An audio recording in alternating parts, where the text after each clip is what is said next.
히브리서는 신앙이 흔들리는 유대 그리스도인들에게 전하는 권면의 말씀입니다.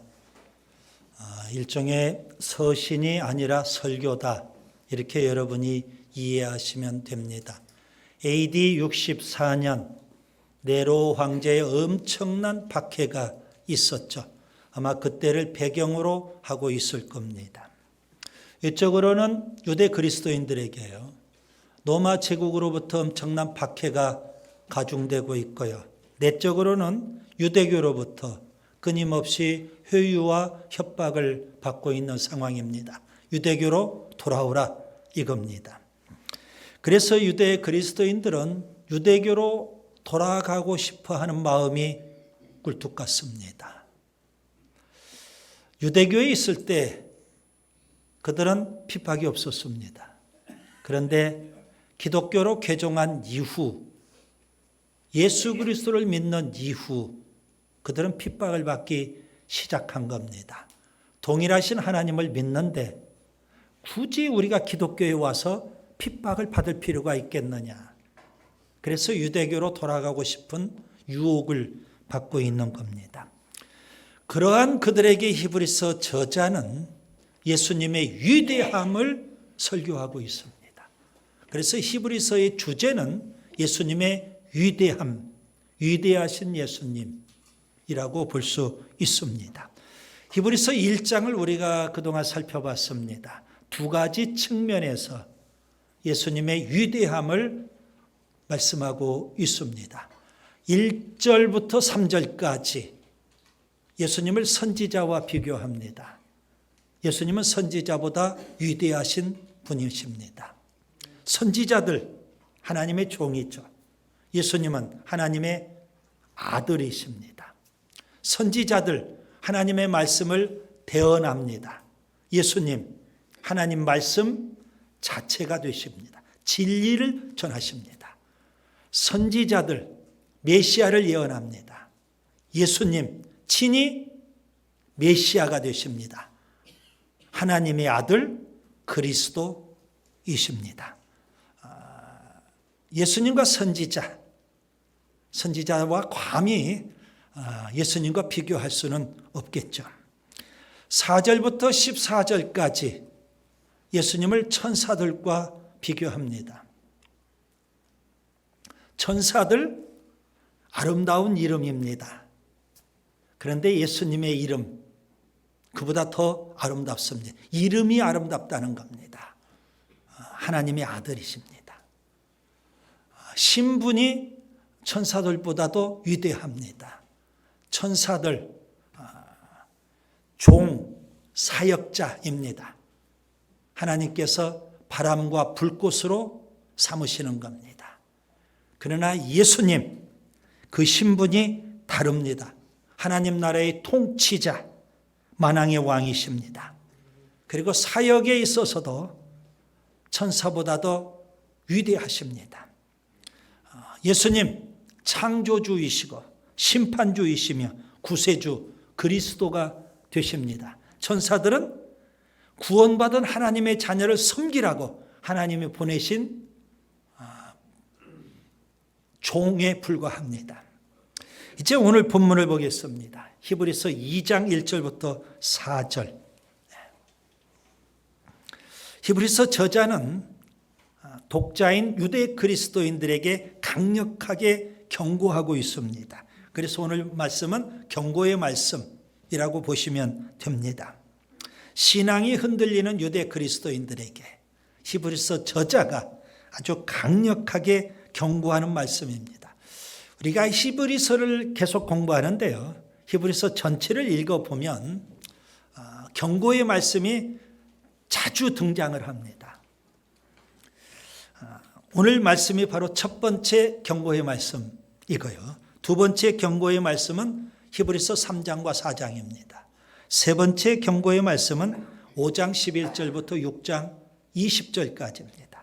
네 번째 경고의 말씀은 10장 19절부터 39절까지입니다.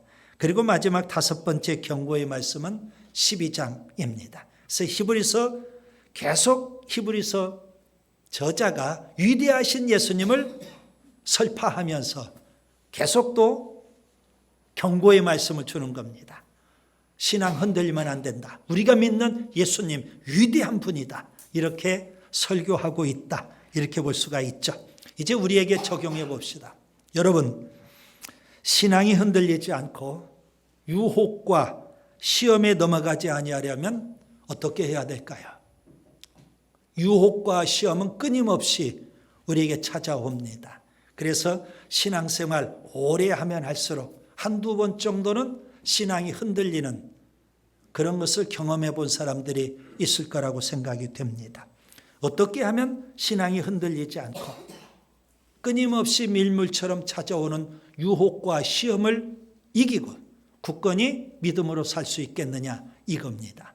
오늘 본문을 통해서 저는 세 가지를 말씀드리려고 합니다. 첫째, 말씀에 유념해야 합니다. 본문 1절을 보겠습니다. 그러므로 우리는 들은 것에 더욱 유념함으로 우리가 흘려 떠내려가지 않도록 함이 마땅하니라. 여기 흘려 떠내려간다. 이 표현은 마치 배가 풍랑을 만났습니다. 그래서 정처 없이 이리저리 표류한다. 그런 의미와 같습니다. 흘려 떠내려간다. 아주 신앙이 표류하고 있는 상황을 의미하는 거죠. 들은 것에 더욱 유념한다. 유념한다 이 표현은요. 말씀에 더욱 몰두한다. 말씀에 더욱 집중한다. 그런 의미가 됩니다. 자, 그러면 신앙이 표류하지 않으려면 어떻게 해야 될까요? 말씀에 유념해야 되고 말씀에 더 집중해야 되는 겁니다. 이걸 알면서도 많은 사람들이 그냥 시험과 유혹에 넘어져 버립니다. 신앙의 항해를 제대로 하지를 못하고 이리저리 표류하는 그런 안타까움을 많이 경험하게 됐죠. 여러분, 말씀을 더 가까이 하고 말씀을 더 유념하고 말씀에 더 집중해야 되는 줄 믿습니다. 그런데 우리 주변에 일반적인 현상이 있습니다. 어떤 사람이 유혹과 시험에 지금 들었어요. 그러면 어떤 반응을 보일까요? 유혹과 시험에 들면 어떤 반응을 보일까요? 목회를 하면서 공통점을 찾게 됩니다. 유혹과 시험에 들면 일반적으로 이런 반응을 보입니다. 교회에 나오지 않습니다. 예배를 드리지 않습니다. 말씀을 듣지 않습니다. 마음을 딱 닫고 자기 부정적인 생각에 사로잡혀 버립니다. 결국 시험의 늪에 깊이 스스로 빠져듭니다. 유혹과 시험에서 벗어나지 못하고 끝내는 믿음을 잃어버리거나 믿음이 파산하는 경우도 종종 보게 되는 겁니다. 여러분, 유혹과 시험을 이기려면 반드시 하나님 말씀이 중요하다는 것을 아셔야 됩니다. 그런데 하나님 말씀도요, 그냥 듣고 끝나면 아무 효과가 없죠. 귀를 기울여 말씀을 청종하고 사모하는 마음으로 말씀을 묵상하며 말씀을 굳게 붙잡고 순종해야 하는 겁니다. 이것이 바로 말씀에 유념한다. 그런 의미입니다. 왜 말씀에 유념해야 할까요? 말씀을 들어야만 믿음이 생기기 때문입니다. 말씀을 붙잡아야만 믿음이 성장하기 때문입니다. 말씀에 집중해야만 유혹과 시험을 이길 수 있기 때문에 그렇습니다. 성령의 검, 하나님의 말씀으로 무장해야만 마귀 사탄과 영적 싸움에서 승리할 수 있기 때문에 그렇습니다. 말씀을 청종해야만 믿음이 표류하지 않고 신앙의 항해를 제대로 할 수 있기 때문에 그렇습니다.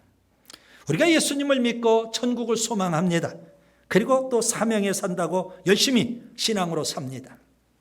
그런데도 불구하고 여전히 유혹과 시험에 흔들리는 연약한 존재라는 것을 잊으면 안 됩니다.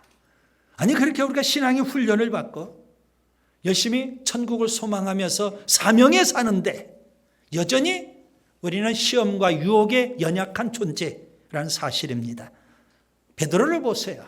그는 예수님으로부터 3년 동안 훈련을 받았습니다. 대단한 믿음의 사람일 겁니다.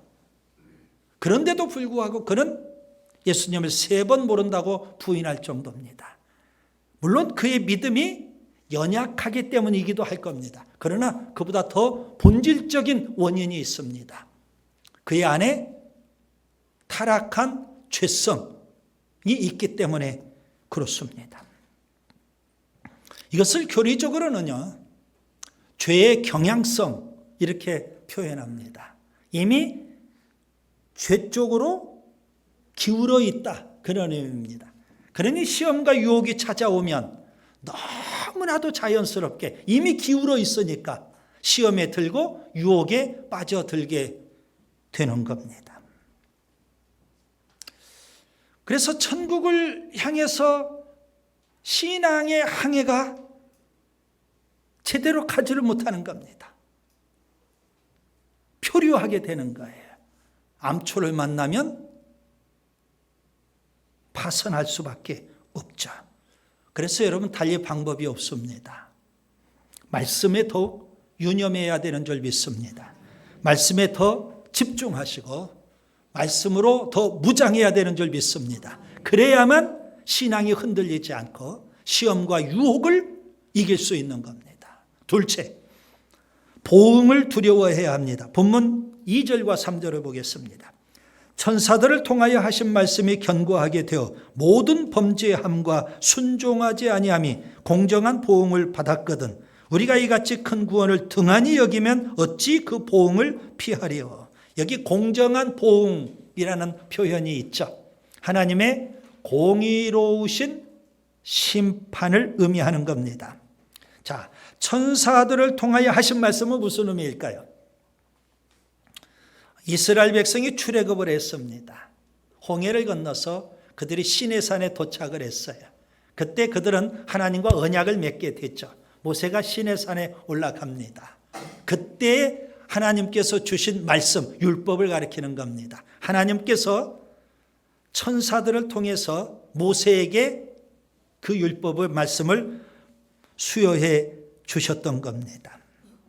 자, 모든 범죄함과 순종하지 아니함이라고 했습니다. 그렇게 하나님의 말씀 율법을 천사를 통해서 받았음에도 불구하고 이스라엘 백성은요, 범죄함과 순종하지 아니함에 빠지게 된 겁니다. 자, 범죄함 이것은 좀 적극적인 표현이고 순종하지 아니함 이것은 소극적인 표현이라고 보시면 됩니다. 여러분 율법은 뭐라고 말씀하고 있을까요? 순종하면 복을 받고 불순종하면 저주를 받는다. 하나님의 심판을 받는다. 그게 바로 율법이 말씀하고 있는 겁니다. 요즘 새벽 예배 때 신명기를 우리가 보고 있습니다. 매 장마다 순종하면 복이고 불순종하면 저주가 임한다. 이 말씀입니다. 결국 불순종하고 율법을 범했던 이스라엘 백성들, 좀 더 구체적으로 출애굽한 출애굽 1세대들, 그들은 광야에서 다 죽었습니다. 하나님의 공정한 보응이었습니다. 어찌 그들만 그랬을까요? 구약 이스라엘의 역사를 보세요. 북왕국 이스라엘, 그들은 끝내 아수르 제국에 의해서 나라가 망했습니다. 남왕국 유다 역시 그들도 바벨론 제국에 의해서 나라가 망했습니다. 하나님의 공정한 보응이고 심판이었습니다. 여러분 본문 2절과 3절을 좀 더 자세히 관찰해 보세요. 아주 선명한 대조를 발견할 수가 있습니다. 본문 2절, 천사를 통하여 하신 말씀, 방금 전에 설명드린 대로 율법입니다. 본문 3절, 예수님이 직접 하신 구원의 말씀, 이걸 복음이라고 표현할 수가 있습니다. 그래서 율법과 복음, 아주 선명한 대조를 이루고 있습니다. 히브리서 저자는 지금 율법과 복음을 아주 선명하게 대조하면서 신앙이 흔들리는 유대 그리스도인들에게 강력하게 경고를 합니다. 천사가 전한 율법을 듣고도 이스라엘 백성이 불순종하여 하나님의 공의로운 심판을 받았다. 하물며 예수님이 전하신 복음을 듣고도 우리가 불순종하면 하나님의 공의로운 심판을 어찌 피할 수 있겠느냐. 한 걸음 더 나아가 율법과 복음을 지금 대조하고 있지 않습니까? 핍박을 피하기 위해서 유대교로 돌아가면 안 된다는 겁니다. 유대교로 돌아가지 마라 이거예요. 기독교의 복음에서 유대교의 율법으로 돌아가면 안 된다. 그러면 큰 구원을 우리가 등한히 여기면 하나님의 심판이 있다. 아주 강력하게 경고하고 있는 겁니다. 하나님은 어떤 분이실까요? 공의로 심판하시는 하나님이십니다. 로마서 2장 6절부터 8절에 보시면 하나님은 각 사람에게 그 행한 대로 보응하시되 참고 선을 행하여 영광과 존귀와 썩지 아니함을 구하는 자에게는 영생으로 하시고 오직 당을 지어 진리를 따르지 아니하고 불의를 따르는 자에게는 진노와 분노로 하시리라. 여러분, 유혹과 시험이 찾아올 때, 신앙이 흔들릴 때, 교회도 포기하고 신앙도 포기하고 싶을 때, 그때 여러분이 기억하면 좋겠어요. 하나님의 심판을. 하나님께서 왜 지옥을 만드셨을까요? 지옥이 있다는 사실을 기억한다면 어떠한 시험과 어떠한 유혹이 찾아온다 할지라도 우리가 거기에 넘어질 수는 없을 겁니다. 지옥을 단 1초만 우리가 생각할 수 있다면 등골이 오싹해지는데 어찌 시험과 유혹에 쉽게 넘어갈 수 있어요? 셋째, 구원을 확신해야 합니다. 본문 3절과 4절을 보겠습니다. 이 구원은 처음에 주로 말씀하신 바요 들은 자들이 우리에게 확증한 바니 하나님도 표적들과 기사들과 여러 가지 능력과 및 자기의 뜻을 따라 성령이 나누어 주신 것으로서 그들과 함께 증언하셨느니라. 여러분, 본문 3절에 큰 구원이라는 표현이 있죠. 성경을 자세히 관찰해 보면 큰 구원이라는 표현이 9번 나옵니다. 예를 들면 요셉이 창세기죠. 요셉이 7년 흉년 때 야곱의 집안에 구원을 베풀어 줍니다. 그걸 큰 구원이라고 표현했습니다. 삼손이 있죠. 사사기에 나옵니다. 그가 하나님 앞에 기도를 합니다. 큰 구원을 베풀어 달라고. 블레셋과의 전쟁 싸움 때. 그렇죠. 요나단이 있죠. 사울의 아들 요나단. 블레셋과 전쟁에서 승리를 합니다. 큰 구원을 베풀어 주셨다는 겁니다. 다윗도 역시 블레셋과 싸워서 큰 구원을 이루었습니다. 이렇게 큰 구원이라는 표현이 성경에 나와요. 물론 그러한 구원도 큰 구원이 맞죠. 굉장한 겁니다. 대단한 역사입니다. 그런데 예수님이 주시는 큰 구원과는 질적인 차이가 분명히 있을 겁니다.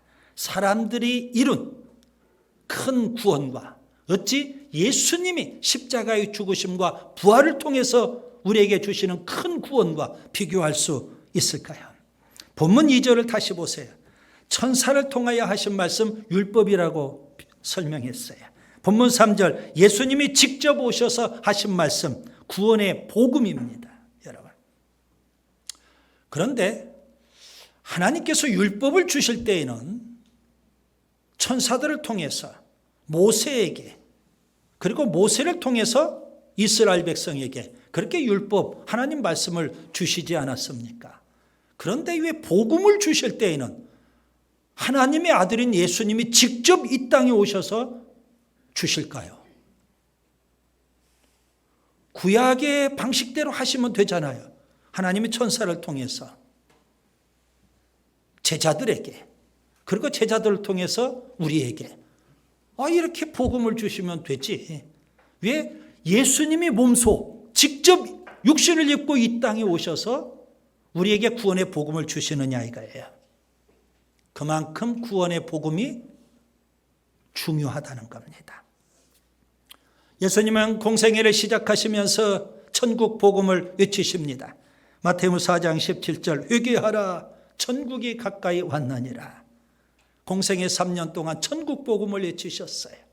그리고 십자가에 죽으시기 직전 예수님께서는 사역을 마무리하시고 십자가의 길을 가시고 십자가에 죽으시고 부활하심으로 천국 복음을 온전히 이루십니다.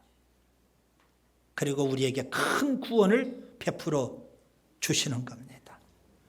그리고 이 큰 구원을 사도들에게 위탁해 주셨습니다. 이 천국 복음을. 사도들은 큰 구원을 확신하고 천국 복음을 담대하게 증언합니다. 바울도 십자가 죽음 부활이라는 이 복음을 담대하게 전하지 않습니까? 그런데 더 중요한 사실이 있습니다. 오늘 본문을 자세히 보시면 하나님께서 성령의 권능으로 사도들과 함께 천국 복음을 증언하신다는 사실입니다.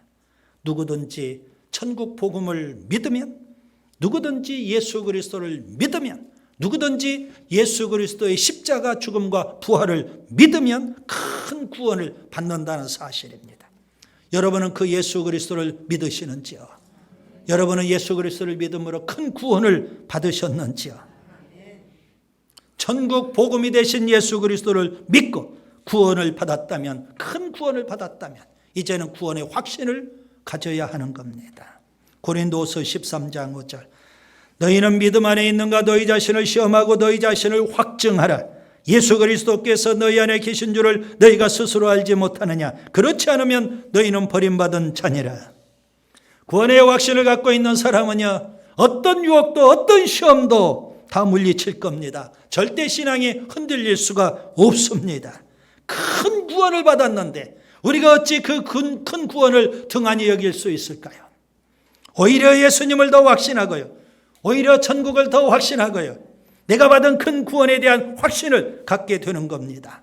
그리스도인은 확신범입니다. 로마 제국이 아무리 그리스도인들을 잡아 죽여도 초대교회 성도들은요, 큰 구원을 받았다는 확신이 있기 때문에 그들은요, 죽음이 겁나지 않습니다. 로마 제국의 핍박이 겁나지 않습니다. 어떤 유혹도 어떤 시험도 다 이겨간 겁니다. 확신이 중요해요. 내가 받은 구원이 적당한 구원이 아니잖아요. 예수님이 직접 오셔서 우리에게 베풀어 주신 구원, 십자가 죽음과 부활을 통해서 우리에게 주신 구원이에요. 위대하신 예수님, 그분이 주신 큰 구원이라고요. 그 구원에 대한 확신을 갖고 이 땅에 살면서 어떤 유혹도 어떤 시험도 다 이길 수 있기를 바랍니다. 말씀을 정리합니다. 히브리서 저자는 신앙이 흔들리는 유대 그리스도인들에게 예수님의 위대함을, 위대하신 예수님을 설교합니다. 로마 제국의 엄청난 박해 속에서 유대교로부터 해유와 협박을 받는 상황입니다. 그들은 신앙이 표류할 수밖에 없는 그런 지경에 놓이고 있습니다. 그래서 오늘 본문에 강력하게 경고를 합니다. 유혹과 시험이 찾아올 때 신앙이 흔들리지 아니하려면 어떻게 해야 될까요? 첫째, 하나님 말씀에 유념하세요. 하나님 말씀에 더 집중하시고 하나님 말씀으로 더 무장할 수 있기를 바랍니다. 둘째, 하나님의 공의로운 심판이 있다는 것을 기억하셔야 돼요. 심판을 두려워한다면, 지옥의 형벌을 두려워한다면 감히 어찌 유혹과 시험에 넘어갈 수 있겠을까요? 셋째, 위대하신 예수님이 우리에게 베풀어 주신 구원, 적당한 구원이 아니에요. 큰 구원을 받았어요. 구원의 확신을 갖고 유혹과 시험을 이길 수 있기를 바랍니다. 기도합니다. 하나님 말씀